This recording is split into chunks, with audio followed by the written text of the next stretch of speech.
Hanamkonda additional collector in-charge DEO Venkatareddy ACB అధికారులకు చిక్కారు. ఓ ప్రైవేట్ పాఠశాల పర్మిషన్ రెన్యువల్ చేయడం కోసం వెంకటరెడ్డి ₹1,00,000 డిమాండ్ చేశాడు. మొదటి విడతగా ₹60,000 ఇస్తామని చెప్పి ఏసీబీ అధికారుల్ని ఆశ్రయించారు. పాఠశాల యజమాని నుంచి తీసుకున్న డబ్బుల్ని జూనియర్ అసిస్టెంట్లు గౌస్, మనోజ్ నుంచి తీసుకుంటూ ఉండగా వెంకటరెడ్డిని ఏసీబీ అధికారులు రెడ్ హ్యాండెడ్ గా పట్టుకున్నారు. ముగ్గురిని అదుపులోకి తీసుకున్నామని ఏసీబీ అధికారులు చెప్పారు.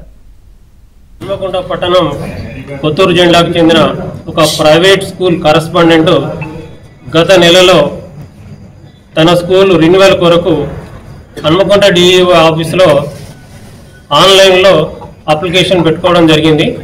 సెక్షన్ క్లర్క్లు అయినటువంటి గౌస్ తర్వాత మనోజ్లను కలిసి విచారించగా ఇట్టి ఫైల్ను క్లియర్ చేయాలంటే ఇన్ఛార్జి డిఈఓ గారు వెంకటరెడ్డి అడిషనల్ కలెక్టర్ గారు ₹1,00,000 లంచం అడుగుతున్నాడు. అది ఇస్తేనే ఈ ఫైల్ క్లియర్ అవుతుందని చెప్పడంతో నేను అన్ని డబ్బులు ఇచ్చుకోలేను సార్, ఇట్లా నా స్కూల్ రెన్యువల్ గురించి ₹1,00,000 డబ్బులు అడుగుతున్నారు, మీరు చెప్తే ఏమైనా తగ్గుతుందేమో కాస్త చెప్పండి సార్ అని చెప్పి వెంకటరెడ్డి గారిని కోరడం జరిగింది. ₹60,000 సార్ ఒప్పుకున్నాడు, మీరు ₹60,000 ఇవ్వాలి అని చెప్పాడు. అడిషనల్ కలెక్టర్ గారు వెంకటరెడ్డి గారిని మరియు గౌస్ గారిని మరియు మనోజ్ గారిని కస్టడీలోకి తీసుకున్నాము.